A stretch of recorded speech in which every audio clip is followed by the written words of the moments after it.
பொன்னியின் செல்வனோட 72வது அத்தியாயம் தான் இன்றைக்கி பார்க்க போகிறோம். இதுக்கு முன்னரே நம்ம என்ன பார்த்துருந்தோம் அப்படின்னா, குந்தவை தேவி வந்ததும் நவராத்திரி விசேஷத்துக்கு வந்திருக்காங்கன்னும், அதனால் தினமும் அங்கே நடக்கிற நிகழ்ச்சிகளை கோட்டைக்குள்ளே வந்து பார்க்குறக்கு பெண்களில் அனுமதி கேட்டிருந்தாங்க. அது பழுவேட்டரும் சம்மதிச்சதுனால கோட்டை கதவுகள் திறந்தே இருந்தது. அனைவரும் மகிழ்ச்சியோடு கலந்துக்கிட்டு விழாக்களை பார்த்துட்டு இருந்தாங்க.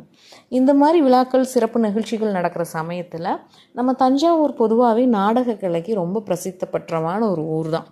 நாடக கலையெல்லாம் அவங்க இதிகாசங்களை அப்படியே அழகாக தத்ரூபமாக நடித்து காமிச்சு சந்தோஷப்படுத்துவாங்க.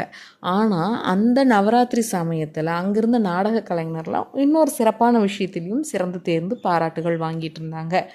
என்ன அப்படின்னு சொன்னால், வீரர்களும் அந்த வீரர்கள் போரில் புரிந்த விஷயங்களையும், அந்த வீரர்கள் போர் புரியும் போது ஆட்சி செஞ்சுட்டு இருந்த அரசர்களோட புகழங்களையும் நாடகமாக தத்ரூபமாக நடித்து காமிச்சிட்டு இருந்தாங்க. சோழ வம்சத்தை பற்றியும் கந்தராரித்தை பற்றியும் பராந்தக சோழர் பற்றியும்லாம் நிறையவே நாடகம் போட்டு மகிழ்ச்சி செஞ்சிட்டு இருந்தாங்க. அது எத்தனை நாள் நடந்துச்சு நவராத்திரிலாம் பார்த்திங்கன்னா 3 நாட்களாக அது மாதிரி நாடகங்கள்லாம் நடந்துச்சு. இந்த நாடகத்துக்கான மேடைக்கு எதிரேவே மக்கள் கூடி ஆயிரக்கணக்கான மக்கள் உட்காரதற்கான வசதிகளும் ஏற்பாடுகளும் செய்யப்பட்டிருந்தது. அதன் அருகிலேயே முத்துக்கள் பதித்து பட்டு துணிகளால் அலங்கரிக்கப்பட்டு தூண்கள் எல்லாம் அலங்காரம் செய்யப்பட்ட மாதிரி ஒரு சிறு மண்டபம் மாதிரியே அமைச்சிருந்தாங்க. ராணிகளும் இளைய பிராட்டிகளும் பழுவூர் ராணியும் அவர்களோட தோழிகளும் அரண்மனை சேர்ந்த பெண்களும் அமர்ந்து நிம்மதியாக உட்கார்ந்து பார்ப்பதற்கான ஏற்பாடுகளும் அழகே செஞ்சுருந்தாங்க. அப்படி 3 நாட்களும் நாடகங்களில் சோழரோட பல வீரதீர செயல்களும் பாட்டனார்கள், அவர்களுக்கு பிறகு வந்த சந்ததியினர்கள், இப்போ இருக்கும் வீரர்கள் முதற்கொண்டு எல்லாமே அழகாக நடித்து காமிச்சிட்டு இருந்தாங்க. அப்படி நடித்து காமிச்சிட்ருக்க ஒரு நாள் எப்பவுமே அந்த 3 நாளுமே சரி, நந்தினி குந்தவை பக்கத்துலேயே அமர்ந்திருப்பாங்க. இதெல்லாம் மற்ற பெண்களுக்கு பிடிக்கல.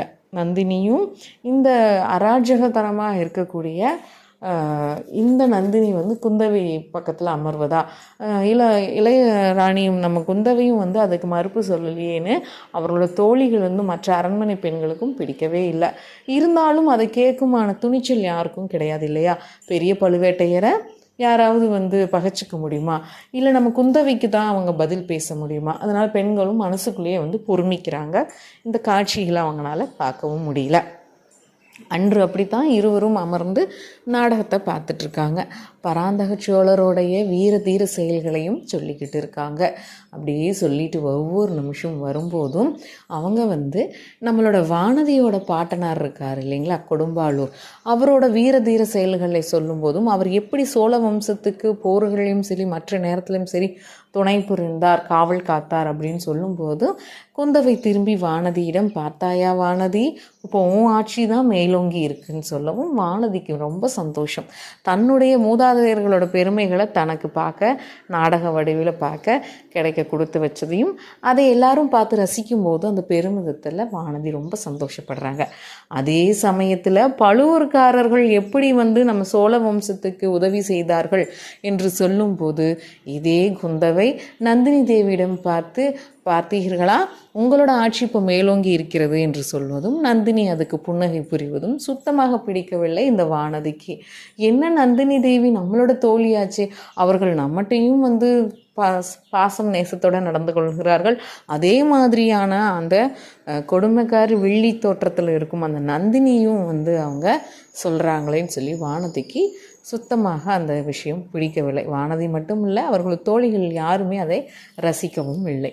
குந்தவை தேவி ஒவ்வொரு முறையும் நாடகத்தில் காமிக்கும் ஒவ்வொரு விஷயங்களப்பவும் நந்தினியை கூர்ந்து கவனிக்கிறார்.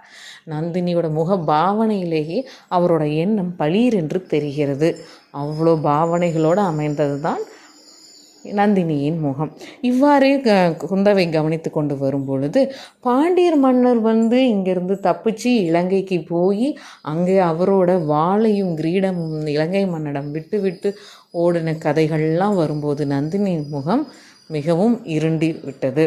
இதை கவனித்த குந்தவை தேவிக்கு இதை பற்றி ஏதாவது நாம் தெரிந்து கொள்ள வேண்டும், இவ்வளோ நேரம் இருந்த பிரகாசம் இப்பொழுது முகத்தில் இல்லை எனில் ஏதேனும் ஒரு விஷயம் ஒளிந்திருக்கிறது என்பதை குந்தவை தேவி புரிந்து கொண்டார். உடனே அதை பற்றி பேசி ஏதாவது நம்ம தெரிந்து கொள்ள வேண்டும் என்று நினைக்கிறார். அப்பொழுது நந்தினியிடம் பேச்சு கொடுக்க ஆரம்பிக்கிறார். இதெல்லாம் நடந்துட்டு இருக்கும் சமயத்தில் மக்கள் மன்னர்களோட வீர தீர விஷயங்களை சொல்லும் பொழுது அப்படி வாழ்க வாழ்க என்று சொல்லி கோஷம் சொல்லி மகிழ்ச்சி அடைகின்றனர். இந்த மாதிரி சமயத்தில் தான் என்ன ஆகிறது, மக்களுக்குள் பிளவு ஏற்படுகிறது. என்ன பிளவு அப்படின்னு சொல்லணும்னா, ஒரு பக்கம் பழுவேட்டையரோட ஆட்கள் பழுவேட்டையரோட வீர தீர செயல்களை பற்றி சொல்லும்பொழுது அவர்கள் வாழ்க வாழ்க என்று ஆரவாரம் செய்யும்போது, இங்கே கொடும்பாளூர்காரர்களை பற்றி சொல்லும்போது இவர்கள் கொடும்பாளூர்காரர்கள் வாழ்க வாழ்கன்னு சொல்லும்பொழுது அங்கே மக்களுக்குள்ள சலசலப்பு ஏற்படுகிறது.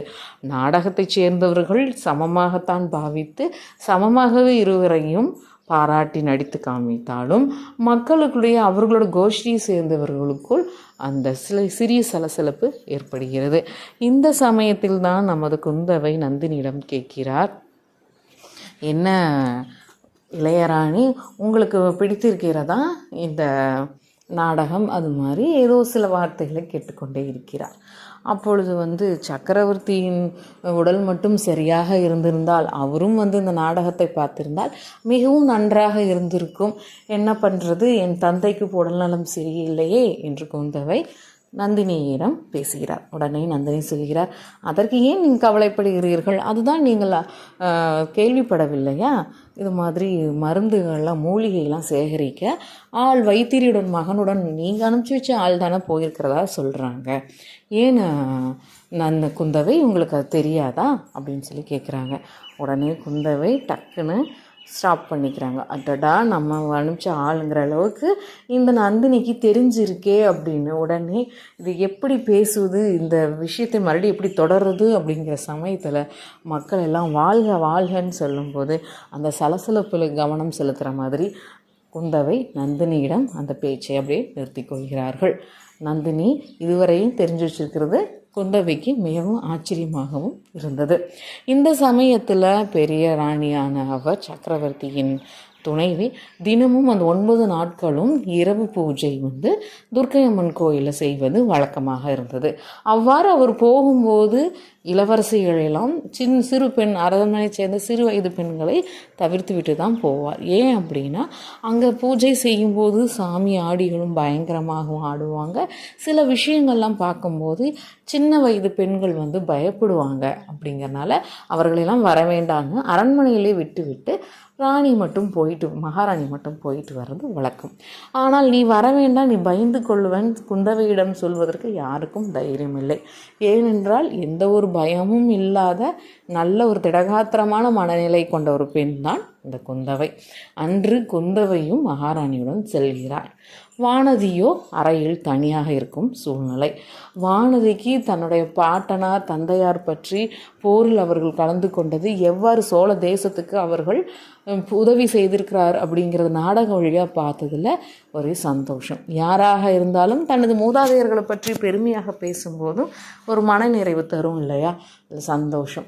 இதே சமயத்தில் நந்தினியிடம் குந்தவை காமிக்கும் அன்பும் பேச்சும் வானதிக்கு பிடிபடவில்லை. அது மட்டும் இல்லாமல் இலங்கைக்கு இலங்கையில் தந்தை இறந்ததும் அதற்கு பழி வாங்க இப்பொழுது இளவரசர் அருள்மொழிவர்மர் சென்றதையும் நினைத்து அவளுக்கு தூக்கமே வரவில்லை.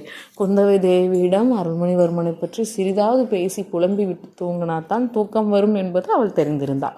ஆனால் குந்தவை தேவி வருவது மாதிரி அவளுக்கு தெரியவில்லை. இவ்வளோ நேரம்தான் இந்த அறையிலேயே இருக்கிறதுன்னு நினச்சேன் இந்த வானதி. நம்ம ஏன் மேல் மாடத்தில் போய் கொஞ்சம் காற்று வாங்கி நடக்கணும்? நடந்ததும் குந்தவை தேவி வரது நமக்கு தெரியும் இல்லையா? உடனே குந்தவை தேவியுடன் போய் அறையில் சிறிது நேரம் உரையாடிட்டு நம்ம தூங்கிடுவோம் அப்படிங்கிற எண்ணத்தில் வானதியும் வெளியில் வரான். ஆனால் அந்த அரண்மனைக்கு வானதி புதுசாக இருந்தாலும் எப்படியும் நிலா வெளிச்சத்தில் மேல் மாடத்துக்கு போகிற வழி கண்டுபிடிச்சிக்கலாம் அப்படின்னு சொல்லிட்டு அவங்க நடந்து போயிட்டே இருக்காங்க. வழியில அந்த தாதி பெண்கள்லாம் படுத்திருக்காங்க. அவங்கள எழுப்பி வழி கேட்கலான்னு தான் நினச்சாங்க. சரி வேணாம், யாரையும் தொந்தரவு பண்ண வேண்டாமே, நீண்ட நேரமாக இப்போ தான் தூங்கியிருப்பாங்க, தூக்கத்தை கலைக்கக்கூடாதுன்னு சொல்லி வானதி அப்படி ஏதோ ஒரு யோசனையில் நடந்து மேல் மாடத்தை நோக்கி படிக்கட்டில் ஏறும்போது வானதிக்கு ஒரு மங்கிய ஒரு குரல் கேட்குது, ஒரு ஆணின் குரல். என்னன்னு கேட்குது அப்படின்னா, என்னை ஏன் இவ்வளோ சித்திரவதை பண்ணுற? நீ ஏன் வந்து என்னை இவ்வளோ சித்திரவதை பண்ணுற, உன்னை கொன்னது உண்மைதான், அதுக்குன்னு என்னை ஏன் தினம் தினம் இப்படி ஒரு சித்திரவதை என்னை பண்ணுற, ஐயோ கடவுளே, என்னோட உடல் நோய்க்கு மருந்து தேடி தேடி கொடுக்குறார்களே, என் மனநோய்க்கு யார் தான் மருந்து கொடுப்பாங்க, யாராவது என்னை காப்பாற்றுங்கள், இந்த சித்திரவதையிலேருந்து என்னை யாராவது காப்பாற்றுங்கள்னு குரல் கேட்குது. வானதிக்கு இடி இடிந்தது போல் ஆயிடுச்சு. இப்போ உள்ளங்கால்லேருந்து உச்சி தலை வரைக்கும் நரம்புகள்லாம் வந்து படபடப்பை கொடுத்துருச்சு. வானதிக்கு எப்பவுமே சில விஷயங்கள் கேட்டால் படபடப்பு வந்து மயங்குவது இயல்பு தானே. அப்பவும் அவளுக்கு மயக்கம் வருவது போல் இருந்தது. வேண்டாம் வானதி, நீ இங்கே மயங்கி விடாதே, உனக்கு புது இடம், பிரச்சனைகள் வரும், இது யார் குரல் என்று நல்லாக கேளுன்னு அவள் மனசு அவளுக்கு அப்படியே சொல்லுது. வானதி உத்து உத்து கேட்குற அதே வார்த்தைகள் திரும்ப திரும்ப கேட்குது. என்னால் அந்த சித்திரவதையை தாங்க முடியல, நீ யாராவது காப்பாற்றுங்கள்ங்கிறது. அப்போ வானதிக்கு புரிஞ்சிருச்சு, இப்படி ஒரு மங்கிய குரல், தழுத்தழுத்த குரல், கண்டிப்பாக இது நோய்வாய்ப்பட்டுள்ள சக்கரவர்த்தியின் குரலாகத்தான் இருக்க வேண்டும். ஏன்னா அரண்மனை சேர்ந்த பெண்களும் சரி ஆண்களும் சரி ஒவ்வொருவரும் ஒவ்வொரு பூஜைகளும் ஒவ்வொரு வேலையிலும் ஈடுபட்டு இருக்கிறார்கள். அப்போ வானதிக்கு புரிஞ்சுது, இது சக்கரவர்த்தி இருக்கக்கூடிய கீழ் மண்டபம் தான் இது அப்படின்னு சொல்லி எட்டி பார்க்கும்போது சக்கரவர்த்தி புலம்புகிறது நன்றாகவே தெரியுது. ஆனால் யாரிடம் அவர் இந்த உரையாடல் செய்கிறார்? உன்னை கொன்றது உண்மைதான் சொல்கிறாரே, நேரில் பார்த்து யாரையோ பேசுவது போலவே பேசுகிறாரே, யாராக இருக்கும் என்று அந்த இருந்த கொஞ்சம் சிறிய வெளிச்சத்தில் வானதி எட்டி பார்க்குறா. அப்போ சக்கரவர்த்திக்கு நேரெதிரே இருக்கும் தூணோட நிழலோடு சேர்ந்து ஒரு உருவம் தெரிகிறது, ஒரு கரிய உருவம் மாதிரி அந்த நிழலில் விழுகிறது. அதை பார்த்தா நந்தினி மாதிரி அல்லவா இருக்கிறது, நந்தினியின் தோற்றம் அமைப்பு மாதிரி தானே இருக்குது. ஏன்னா நிழலோட இதில் சரியாக வானதிக்கு தெரியல. அது எண்ணிட்டு இருக்கும்போது வானதிக்கு அங்கே நிற்க முடியல. தான் மயங்கி சக்கரவர்த்தி பார்க்குற இடத்துல விழுந்தால் தவறாக நினைத்து விடக்கூடும் என்கிறனால வானதி மெல்ல மெல்ல நடந்து வரும்போது இதற்கு மேலே அவள் தங்கியிருந்த அறை அவனால் கண்டுபிடிக்க முடியல. அப்படியே வழியிலேயே மயங்கி விழுந்துடுறா. அறைக்கு வரும் கொஞ்சம் தூரத்துலேயே வானதி மயங்கி விழுந்திருக்கா. குந்தவை இந்த பூஜையெல்லாம் முடிச்சுட்டு திரும்பி வரும் பொழுது தனது தோழி வானதி வழியில் மயங்கி கிடக்கிறத பார்த்துட்டு பதறி போய் குந்தவை வானதியிடம் ஓடுறாங்க.